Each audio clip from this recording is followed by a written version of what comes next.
दिल्ली के मुख्यमंत्री और आम आदमी पार्टी के संयोजक अरविंद केजरीवाल की मुश्किलें कम होने का नाम नहीं ले रही। दिल्ली शराब घोटाला मामले में तिहाड़ जेल में बंद केजरीवाल को हाल ही में राउज एवेन्यू कोर्ट ने जमानत दी थी, जिस पर दिल्ली हाईकोर्ट ने रोक लगा दी। अब ईडी ने दिल्ली हाईकोर्ट में अरविंद केजरीवाल के खिलाफ कई सबूत पेश किए हैं और केजरीवाल को मिली जमानत को गैरकानूनी बताया। अरविंद केजरीवाल को मिले जमानत का ईडी ने दिल्ली हाईकोर्ट में 29 पेज का लिखित जवाब दाखिल किया। ईडी ने शराब घोटाला मामले में केजरीवाल को जमानत देने का विरोध किया। ईडी ने दिल्ली हाईकोर्ट में कहा है कि निचली अदालत द्वारा केजरीवाल को दी गई जमानत गैरकानूनी है। हाईकोर्ट में दाखिल अपने जवाब में ईडी ने हवाला ऑपरेटर्स गोवा के आप कार्यकर्ताओं की 13 बयान सबूत के तौर पर दिए हैं। दिल्ली हाईकोर्ट में ईडी ने कहा कि निचली अदालत ने कोर्ट के समक्ष रखे गए सबूतों और तथ्यों को दरकिनार करते हुए फैसला दिया। निचली अदालत ने 2023 के बाद केजरीवाल के खिलाफ मिले सबूतों पर गौर नहीं किया। ईडी ने कहा कि पीएमएलए के सेक्शन 45 के मुताबिक ईडी को अपना पक्ष रखने का मौका ही नहीं मिला, जो कि गैर कानूनी है। वहीं अरविंद केजरीवाल की ओर से दिल्ली हाईकोर्ट में जवाब दाखिल किया गया। ईडी के आरोपों पर अरविंद केजरीवाल का कहना है कि गोवा चुनाव में पैसा खर्च करने का ईडी के पास एक भी सबूत नहीं है। ईडी के पास अरविंद केजरीवाल के खिलाफ एक भी सबूत नहीं है। उन्हें एक साजिश के तहत फंसाया गया है। जमानत का लॉलीपॉप देकर गवाहों से केजरीवाल के खिलाफ साजिश के तहत बयान दिलवाए गए। बता दें कि ईडी की याचिका को अरविंद केजरीवाल ने दिल्ली हाईकोर्ट में चुनौती दी है। हाईकोर्ट से राहत नहीं मिलने के बाद अरविंद केजरीवाल ने सुप्रीम कोर्ट का रुख किया है। सुप्रीम कोर्ट ने कथित आबकारी घोटाले से जुड़े धन शोधन मामले में दिल्ली के मुख्यमंत्री अरविंद केजरीवाल की जमानत पर अंतरिम रोक लगाने के हाईकोर्ट के आदेश के खिलाफ याचिका पर सुनवाई के लिए 26 जून की तारीख मुकम्मल की है। ब्यूरो रिपोर्ट, न्यूज़ चौक। दिल्ली के मुख्यमंत्री अरविंद केजरीवाल का शराब घोटाला मामले में बाहर निकलना अब मुश्किल लग रहा है। केजरीवाल अब घोटाले के गर्त में ऐसे फंसे हैं कि जांच एजेंसियां उनके खिलाफ सबूत जुटाने में जुटी है, तो दूसरी तरफ अदालत भी इस घोटाले पर पूरी सख्त है। लिहाजा केजरीवाल की जमानत याचिका बार बार खारिज हो रही है। दरअसल सुप्रीम कोर्ट ने कथित शराब घोटाला मामले में दिल्ली के मुख्यमंत्री अरविंद केजरीवाल को दी गई जमानत पर दिल्ली हाई कोर्ट द्वारा अंतरिम रोक को चुनौती देने वाली याचिका पर सुनवाई 26 जून तक के लिए टाल दी है। कोर्ट ने कहा कि मामले पर हाई कोर्ट के फैसले का इंतजार करना समझदारी है। सुनवाई के दौरान केजरीवाल का प्रतिनिधित्व कर रहे अभिषेक मनु सिंघवी ने जमानत पर अंतरिम रोक लगाने के हाई कोर्ट के फैसले को चुनौती दी। सिंघवी ने तर्क दिया कि एक बार जमानत मिल जाने के बाद उस पर रोक नहीं लगनी चाहिए। उन्होंने चिंता जताई कि अगर हाई कोर्ट जमानत आदेश को पलट देता है तो केजरीवाल को वापस जेल जाना पड़ेगा और अंतरिम आदेश तक उन्हें रिहा होने से रोक देगा। सिंघवी की दलीलों के जवाब में सुप्रीम कोर्ट ने एक महत्वपूर्ण टिप्पणी की, जिसमें कहा कि जमानत पर रोक के बारे में फैसले आमतौर पर तुरंत किए जाते हैं और उन्हें लंबित नहीं छोड़ा जाता। पीठ ने कहा कि हाई कोर्ट ने आश्वासन दिया है कि जल्द ही आदेश जारी किया जाएगा। सिंघवी ने इस बात पर भी जोर दिया कि देरी से केजरीवाल के हिरासत से बाहर रहने का समय प्रभावित होता है।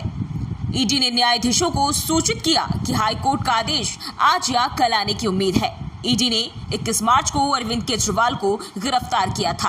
हाल ही में ईडी ने केजरीवाल को लोकसभा चुनाव के लिए 2 जून तक अंतरिम राहत दी थी। इसके अतिरिक्त अदालत ने केजरीवाल को जमानत के लिए निचली अदालत का दरवाजा खटखटाने का निर्देश दिया, जिसके कारण उन्हें 2 जून को आत्मसमर्पण करना पड़ा। केजरीवाल फिलहाल तिहाड़ जेल में बंद है। शुरुआत में निचली अदालत ने केजरीवाल को जमानत दे दी थी। ईडी ने इस फैसले को हाई कोर्ट में चुनौती दी, जिसने अंतरिम रोक लगा दी। केजरीवाल ने अब हाई कोर्ट के रोक आदेश को चुनौती देने के लिए सुप्रीम कोर्ट का दरवाजा खटखटाया है। वहीं सुप्रीम कोर्ट के फैसले से साफ हो गया है कि अब 26 जून तक केजरीवाल जेल में ही रहेंगे।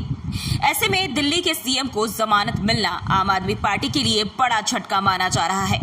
बता दें कि शराब घोटाले की वजह से सीएम जेल में है और उनके इस्तीफे पर दबाव बढ़ता जा रहा है, क्योंकि दिल्ली सरकार का कामकाज प्रभावित हो रहा है और ऐसे में अगर उनको जमानत नहीं मिलती है तो आने वाले दिनों में मजबूरन उन्हें इस्तीफा देना पड़ सकता है। दिल्ली के मुख्यमंत्री अरविंद केजरीवाल को जमानत मिलेगी या नहीं, ये बड़ा सवाल है। शराब घोटाले से जुड़े मनी लॉन्ड्रिंग मामले में जमानत देने के निचली अदालत के आदेश पर ईडी ने दिल्ली हाईकोर्ट में लिखित दलीलें दाखिल की। जांच एजेंसी ने आम आदमी पार्टी के राष्ट्रीय संयोजक की जमानत का विरोध करते हुए ट्रायल कोर्ट के फैसले को गलत बताया और उस पर स्टे की मांग की। ईडी ने दिल्ली हाईकोर्ट में 29 पेज का लिखित जवाब दाखिल किया है और कहा कि निचली अदालत की तरफ से केजरीवाल को दी गई जमानत गैर कानूनी है। हाईकोर्ट में दाखिल जवाब में ईडी ने हवाला ऑपरेटर्स के साथ ही गोवा के आप कार्यकर्ता के 13 बयान सबूत के तौर पर दिए हैं और कहा है कि निचली अदालत ने कोर्ट के सामने रखे गए सबूतों और तथ्यों को दरकिनार करते हुए जमानत देने का फैसला सुनाया।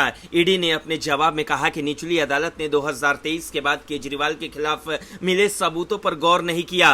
उन्होंने कहा कि prevention of money laundering act के सेक्शन 45 के मुताबिक ईडी को अपना पक्ष रखने का मौका ही नहीं मिला, जो कि गैर कानूनी है। दरअसल निचली अदालत के आदेश के खिलाफ याचिका पर ईडी को राहत देते हुए दिल्ली हाईकोर्ट की एक अवकाशकालीन पीठ ने कहा था कि अगले आदेश तक जिस फैसले को चुनौती दी गई है उसका क्रियान्वयन स्थगित रहेगा। हाईकोर्ट को चुनौती दी गई, उसका क्रियान्वयन स्थगित रहेगा। हाईकोर्ट ने दोनों पक्षों को 24 जून तक लिखित दलील दाखिल करने को कहा था।